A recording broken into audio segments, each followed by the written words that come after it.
He had probably observed our mutual attraction, and was trying to detach us one from another.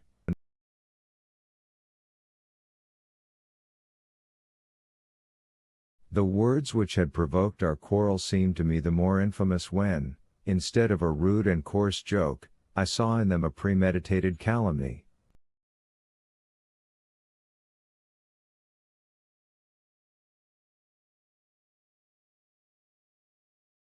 The wish to punish the barefaced liar took more entire possession of me, and I awaited impatiently a favorable moment.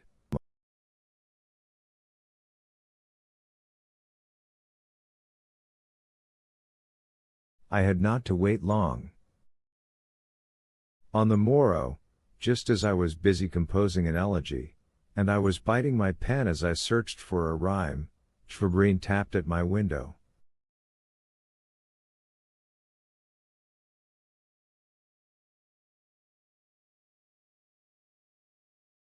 I laid down the pen, and I took up my sword and left the house. "Why delay any longer?" said Schwabrine. "They are not watching us any more.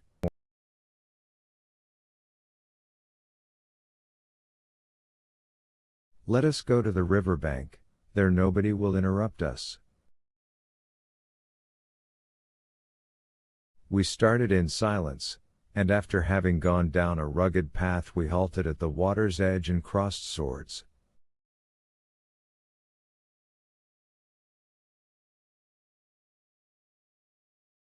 Schwabrine was a better swordsman than I was, but I was stronger and bolder, and M. Beaupré, who had, among other things, been a soldier, had given me some lessons in fencing, by which I had profited.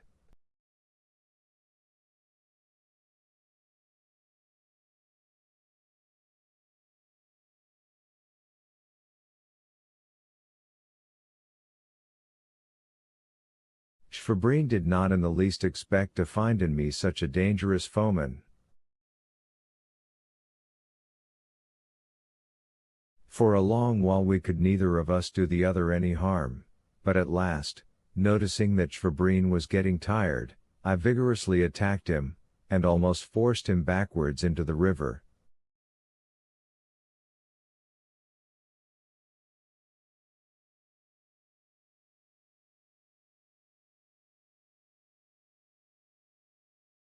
Suddenly I heard my own name called in a loud voice.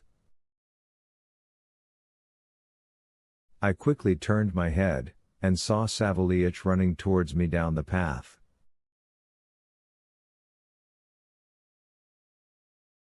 At this moment I felt a sharp prick in the chest, under the right shoulder, and I fell senseless.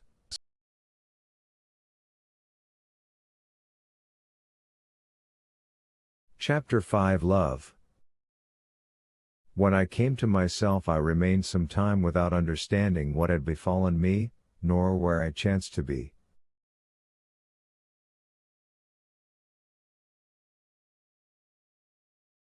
I was in bed in an unfamiliar room, and I felt very weak indeed.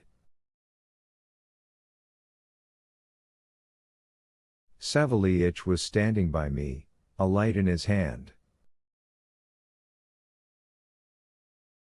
Someone was unrolling with care the bandages round my shoulder and chest. Little by little my ideas grew clearer. I recollected my duel and guessed without any difficulty that I had been wounded. At this moment the door creaked slightly on its hinges. "Well, how is he getting on?" whispered a voice which thrilled through me. "Always the same still," replied Savéliitch, sighing, "always unconscious, as he has now been these 4 days.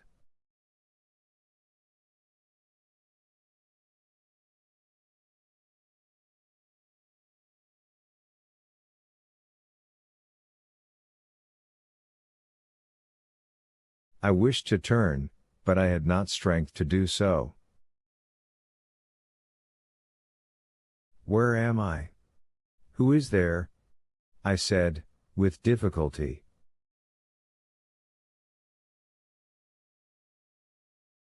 Marya Ivanovna came near to my bed and leaned gently over me. How do you feel? She said to me. All right, thank God, I replied in a weak voice. It is you, Marya Ivanovna, tell me, I could not finish.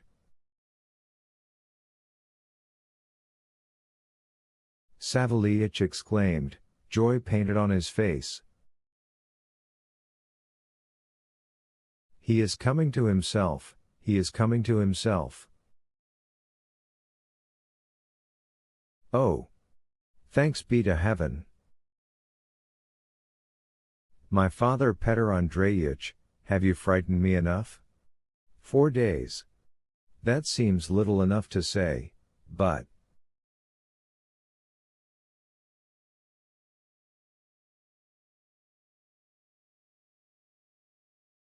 Marya Ivanovna interrupted him.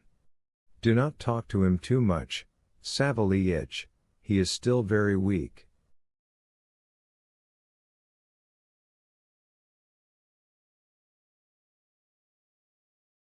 She went away, shutting the door carefully. I felt myself disturbed with confused thoughts. I was evidently in the house of the commandant, as Marya Ivanovna could thus come and see me.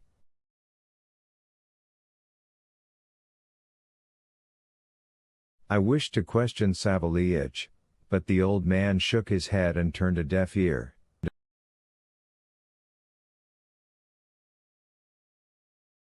I shut my eyes in displeasure, and soon fell asleep. Upon waking I called Savelich, but in his stead I saw before me Marya Ivanovna, who greeted me in her soft voice.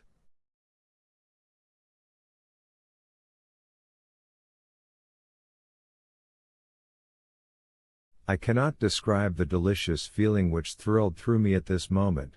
I seized her hand and pressed it in a transport of delight, while bedewing it with my tears.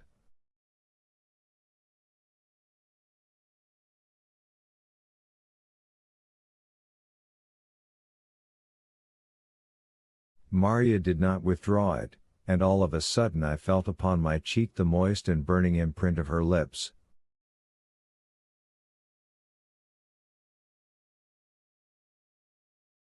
A wild flame of love thrilled through my whole being. Dear, good Marya Ivanovna, I said to her, be my wife.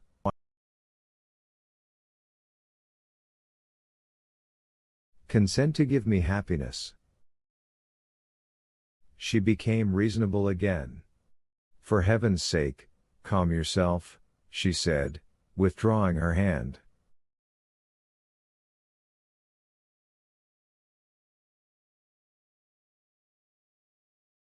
You are still in danger, your wound may reopen, be careful of yourself, were it only for my sake.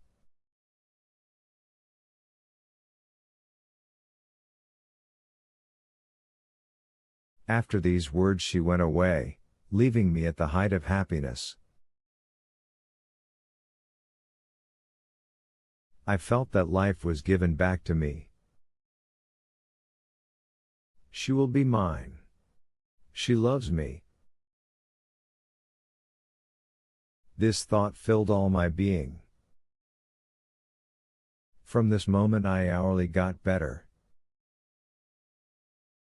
It was the barber of the regiment who dressed my wound, for there was no other doctor in all the fort, and, thank God, he did not attempt any doctoring.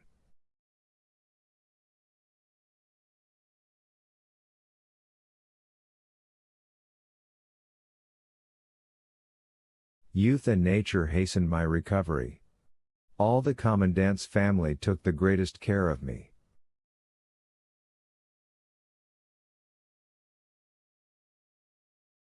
Marya Ivanovna scarcely ever left me.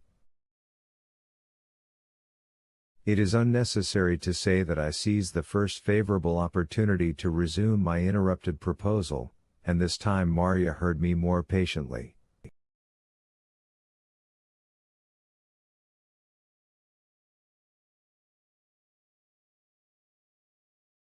She naively avowed to me her love, and added that her parents would, in all probability, rejoice in her happiness.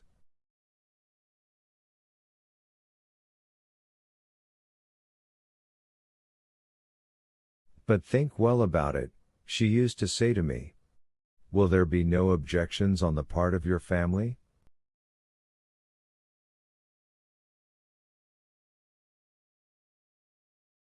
These words made me reflect.